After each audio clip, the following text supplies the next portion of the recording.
Alright, how's it going, everybody? This is gonna be like a very serious topic today, like just a very serious, like negative sounding one, but for the most part, it's also gonna have some light, uplifting, like hopeful messages to it as well.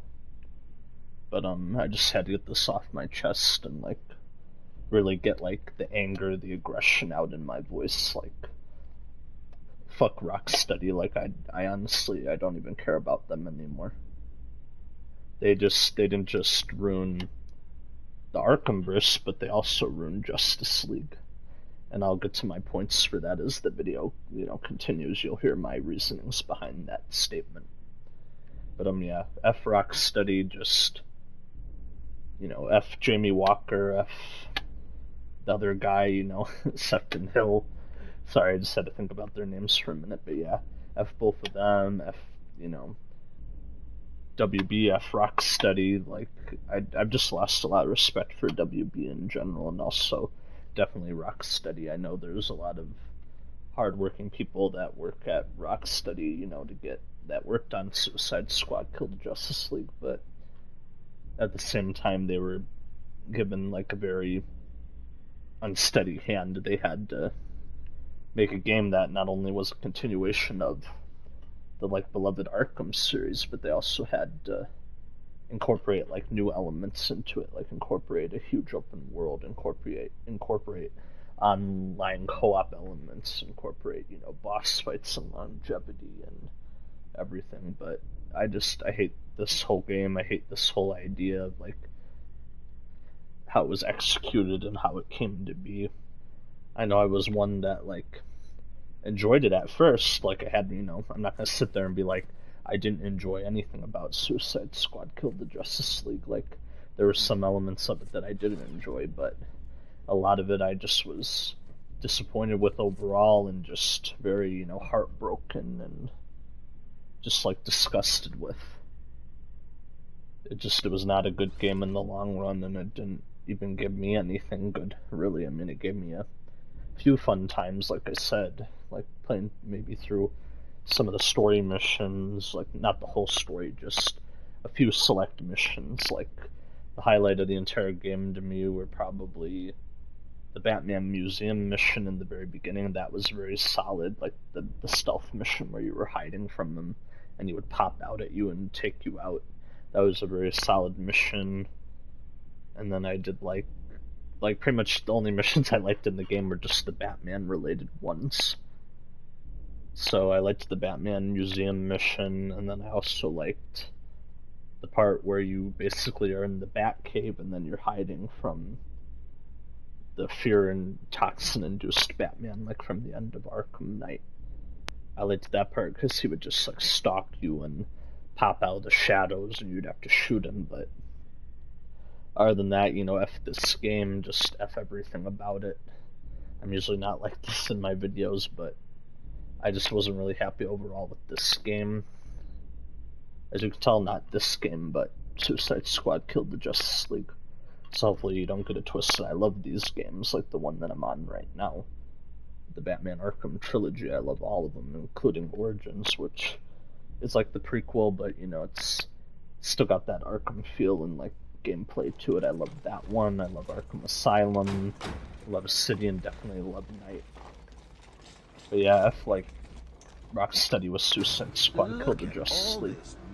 I don't really care anymore. They made me like so disgusted as a fan of like the Arkham series, and for the most part grown up with them.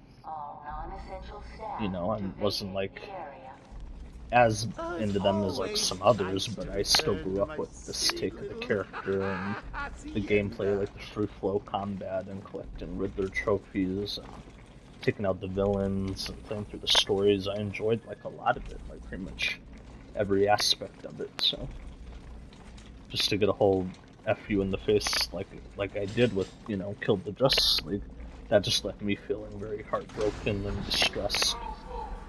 So yeah, hopefully you're able to follow what I just said, because sometimes people can't follow, but it's fine, everybody's different. It is what it is. But yeah, I'm just not really happy with Suicide Squad Kill the Justice League in the long run, and I wanted to make this video to highlight another, I guess, like, it's not really controversial, but it's definitely a hard, hot take. I wanted to highlight how the Justice League were done in Zack Snyder's DCEU, like Zack Snyder's Justice League trilogy. So I believe, like, and this is going to be a very, like, hot take, I believe that Man of Steel, BVS Ultimate Edition, and Zack Snyder's 4-hour cut of Justice League are all superior to Rocksteady's attempt here at making a Justice League Arkham-verse game with Suicide Squad Kill the Justice League. And the reason I believe that the Snyder films are more superior is because every character, like whether it be Superman, Batman, Wonder Woman, Cyborg, Martian Manhunter, Aquaman, and The Flash, like, it doesn't matter what character you looked at, Steppenwolf, Darkseid, even the very controversial Lex Luthor and General Zod.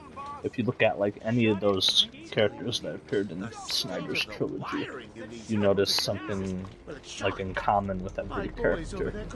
They're all done with, justice and also, like, sincerity to the DC name. And what I mean by that is they were done in, like, a way that fans would not be ashamed of, that fans wouldn't be disgusted with. Like, Henry Cavill's version of Superman will always still be my favorite version of Superman. Because that Man of Steel, that was the first Superman film that I saw in theaters, so I hold that, like, very near and dear to my heart. And then I really enjoyed and loved a lot of BVS. The Ultimate Edition, of course, was better, but I still remember just loving all the action and the way Ben Affleck's Batman was done in the movie, and Gal Gadot's Wonder Woman, and even Henry Cavill's Superman. I know a lot of people fault the movie for, I guess, quote-unquote, being, like, too dark and stuff, but those same people need to remember that the whole point of Snyder's universe was to make a very grounded, realistic take, kind of sort of like these earlier Arkham games. They're taking, like, the characters that you know and love and putting them in a grounded, realistic world. But people need to remember that even though they were done realistically, Snyder didn't forget the heart that these characters are meant to, entail, like, possess, basically, and stand for. Like, he always treated every character with lots of heart and care, and he crafted a story that reflected that. Because if you watch all the movies all the way to Justice League, for example, you see, like, how much hope was in those characters, like Bruce Wayne, how he united the Justice League, and how they all agreed to bring Superman back, even though it might have been a bad idea later on. They all agreed that the world needed Superman, that they couldn't win this fight against Steppenwolf without him. And then throughout that 4-hour cut of the movie, we also saw how Cyborg, was given, like, a very heart-wrenching and heartfelt, deep story about finding out who he was in life. That was kind of like what every Justice League member was on. They were on a journey of self-discovery, of, like, figuring out who they were and who they were meant to be. Because even when Superman came back in that movie, he wasn't just the same Superman. He had to go back to his house and regain his memories, and he had to go back to his ship and hear from the voices of his two fathers that had passed. So it's just a very, I think, in my opinion, just a very hopeful, like, beautifully well done movie. I mean, it may not be perfect, but it's definitely a lot better than what we got with the 2017 Justice League. So henceforth, what I'm talking about basically is, at least with Snyder's movies, even though they were, grim and dark at times, set in, like, a grounded real world, he never forgot the heart of what these characters mean to people. Like, he did them in a way that you would really like and grow to like. Like, I still think Henry Cavill was the best Superman. I'll give David Cornsweet a chance still, of course. But in my eyes, Henry Cavill was Superman. And I feel like he was done dirty by WB. That's another reason I don't really like WB anymore. And I feel like Ben Affleck was one of the best Batmans, especially through the Justice League Snyder cut.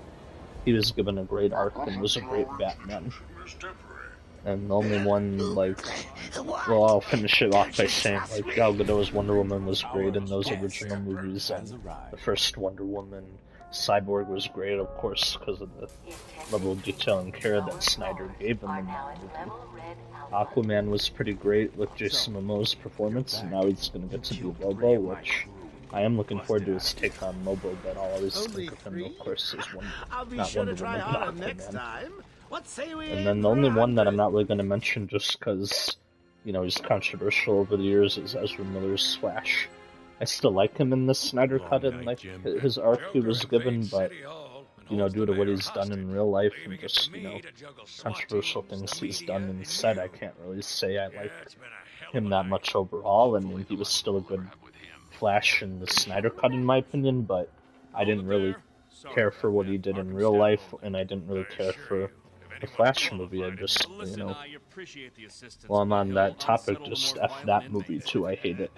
Because it ruined the Snyderverse characters, it ruined Michael Keaton's Batman, it ruined, like, pretty much everybody. Flash, all of them were a joke in that movie and just were not done justice, so. But basically what I'm trying to say with this video is, you know, well, Rocksteady wanted to kill their entire universe with one game, you know, with Suicide Squad killed the Justice League. Zack Snyder never intended to kill the universe. He intended to make Superman evil, but that's not killing the whole universe. He had a very specific plan that we were supposed to see play out throughout the whole Justice League movies. Like, we got Justice League Part 1, but we never got Justice League Parts 2 and 3, so what I'm basically saying here is Snyder had a very specific plan that, yes, would have gotten dark at times and would have gone down some unexpected roads, but it never would have killed the universe. Because he cares too much about these characters, about Batman, Superman, Wonder Woman, Aquaman, The Flash, Cyborg. He cares about all of them. He would never do anything that, like, Rocksteady did to their characters. Because Rocksteady just didn't give a shit. So, yeah. That's basically my little rant here that I just had to put this video together, that I just really appreciate the Snyder movies more because they're done in like a realistic way, and they give the characters the attention and care that they need to thrive and grow and become great characters. So yeah, like I said, well, Rocksteady wanted to kill it. Snyder would never kill his characters or his universe. And yeah, as I beat the crap out of these thugs, I hope you guys enjoyed this, you know, controversial hot take video on the channel. I can always do more. But yeah, I'm gonna end it by saying, always love these games, the Arkhamverse, like, you know, Origins, Asylum, City, Knight, but hate Suicide Squad killed Justice League, because that's just such a stupid slap in the face to us Arkham fans. And yeah. And if you love the Zack Snyder movies, then you do you, and you keep going. You keep, you know, thriving and enjoying life. Because the Snyder movies are really good in their own way. And yeah. That's it. Just want to get this hot take controversial video out now that Suicide Squad Kill the Justice League is officially done. Done and dusted. Now we can move on to hopefully better days. And goodbye. And I hope you guys have a good rest of your evening.